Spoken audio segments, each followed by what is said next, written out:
Former Inspector General of Police and former Chairman of the Police Service Commission, Dr. Mike Okiro, thank you for staying the course on the program this evening. Thank you. You talked about your time as IGP and certain efforts you made to restore peace in the Niger Delta. Are there similarities between then and now?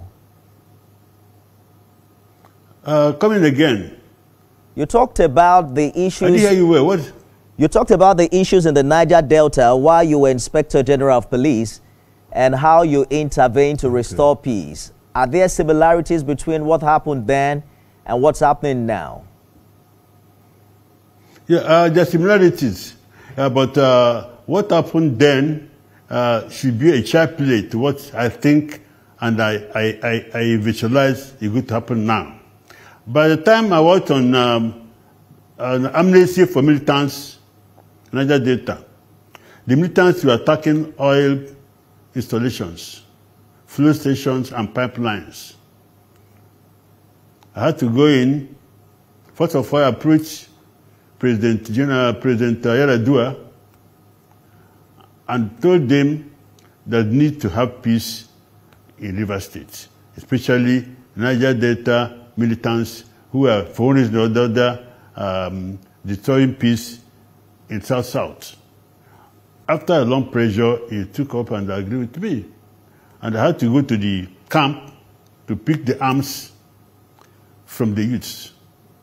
So the problem that time was between the youths and oil companies. What I'm seeing now, the difference now is that it's between the government, the oil companies, and individuals. So it's not a problem that oil companies alone felt like that time. Now it is an issue that's going to encompass the whole River State and also Nigeria, because by the time they cut off oil supply, burn down oil installations, you know that oil is the mainstay of Nigeria economy. Nigeria will be greatly affected. So it's no longer one group in the entire country facing the problem in River State. What is that one thing you think worked then that today's leaders are ignoring? Yeah, actually, I'll give honor to our late father, Chief Edwin Clark. When I started this idea of amnesty for Niger Delta militants, I moved, first of all, I created arms from Goni, or from Osama bin Laden. Then I proceeded to Delta, created arms. Then after creating arms, about 6 p.m., I was told Edwin Clark was at Kiabodo. I never met the man before. We were students. He was a commissioner. We admired him. I had the opportunity for me to go and see him. We drove down to Kiabodo. I saw him, and I told him about this amnesty. That and then he put a call to Honorable Graham Douglas, to so many people, say, on Saturday we're meeting in Port Harcourt. This thing our son is doing must succeed. So he anchored, and I came and addressed them. The thing took off. So even now, because this one is politics, and some people may not want to come out because they say it belongs to Party A or Party B. Some people who are interested in making peace will not even come out. But I'm coming out. I want to come out and bring people who are neutral. If people from the north, I'm bringing them in. I understand some people from Islamic group in the north are talking about peace also in River State because they know what will happen if there's no peace in River State. So I'm going to call all of them together. They have a pressure group that will force these two warring parties to come to a peace table. Let us discuss peace in the interest of River State, in the interest of South-South, in the interest of Nigeria.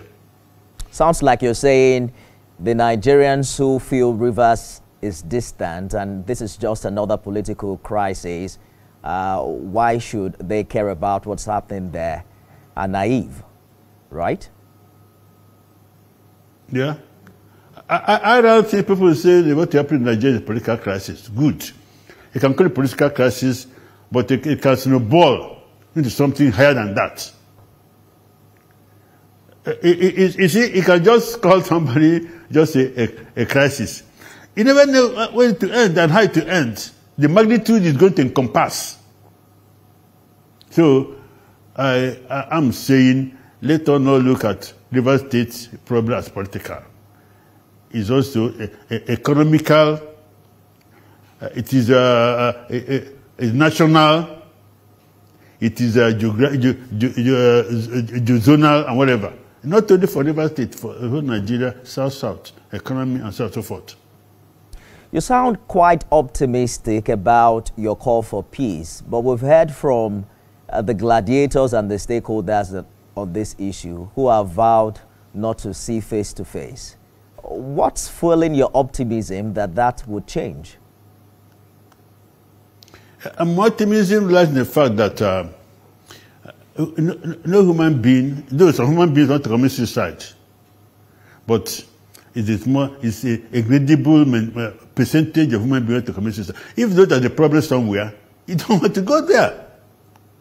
So you need to tell them. Somebody don't know. I have intelligence. The two parties may only be concerned about their own side. I don't know what the other people are doing, but I know what all of them are doing. I have my intelligence report. All right. So that it's good that they all sit down and let us have peace. Because if there are no peace in River State, it's an evil that blows nobody good. Dr. Okiro, we have to go now. You mentioned that you haven't spoken with Nyesom, Wike, and similarly Fubara on this matter. Let's assume they are watching this show right now. What would you say to both gentlemen? Yeah, what I say to them is that in as much as they have the differences, they have their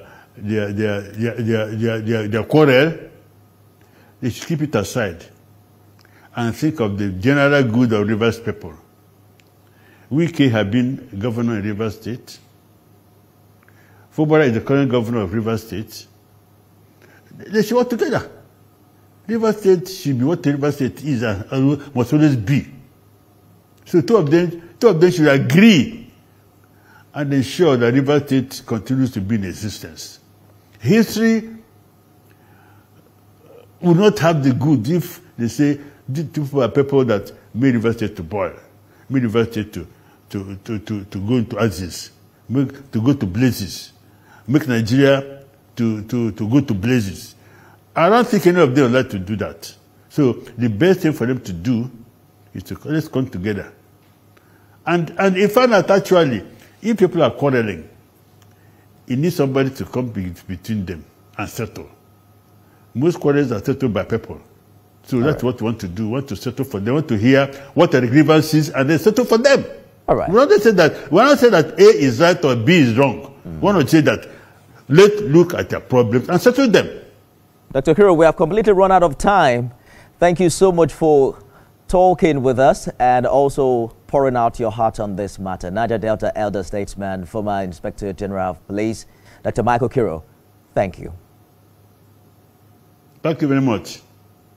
That's our show today, everyone. You can watch it again at midnight and at 6 a.m. tomorrow. I am Nifemi Oguntoye.